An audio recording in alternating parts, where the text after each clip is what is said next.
I hope you'll find your own happiness. When we were little, he and I were neighbors.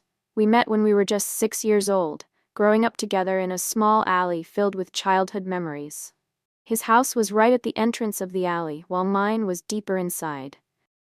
Every afternoon after school, we would run outside to play with the other kids in the neighborhood. We jumped rope, played marbles, flipped picture cards, and even built castles in the sand.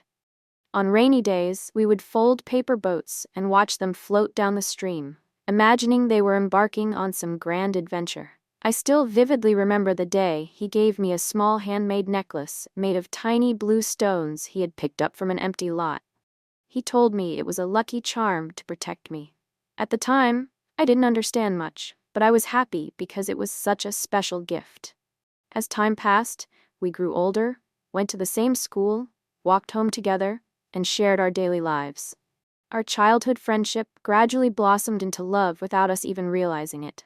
There were no grand confessions, no dramatic gestures, just the warmth of holding hands, the quiet comfort of being by each other's side.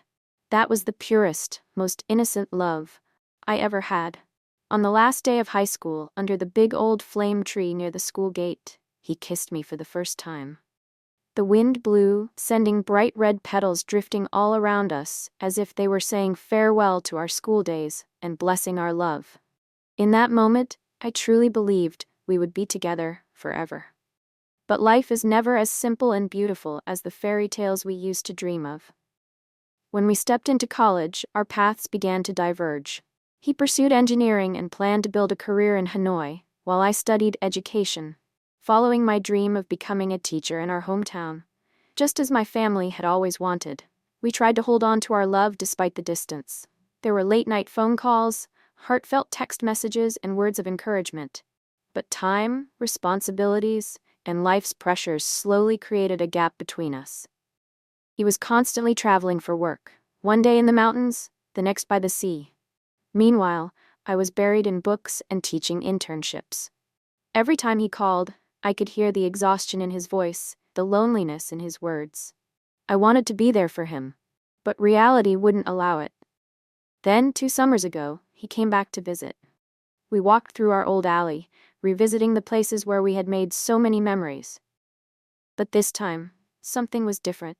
His voice was heavier, and his eyes carried a sadness I couldn't quite understand. He told me that his family wanted him to marry someone else, a girl they had chosen for him. At that moment, my heart felt like it had stopped beating. I couldn't believe what I was hearing. He said he had thought long and hard before telling me. He said he was sorry. But what did an apology even mean when everything had already been decided? I tried to hold back my tears, tried to be strong, but inside I felt like I was falling apart. All the beautiful memories, all the promises we had made, they shattered in an instant. I didn't blame him, and I didn't blame his family. It was just, we weren't strong enough to fight against fate. That evening, he left in the rain. I stood there watching his figure disappear down the road, feeling as if I were saying goodbye to my entire youth. 2 years have passed. I found someone new. He is kind, caring, and brings me happiness. But every time I return home and walk through that old alley, my heart still aches a little. The past never truly disappears, and every now and then, I see glimpses of him in the places we used to be, in the memories we once shared. 10 years together, it wasn't just a few months or a few days. Sometimes I wonder if I made the right choice. If we had tried harder, if he had fought harder, would things have turned out differently? But regardless, the past is the past. We both made our choices, and I can only hope that wherever he is now, he has found his own happiness. I believe that true love never truly disappears, it simply transforms into something else.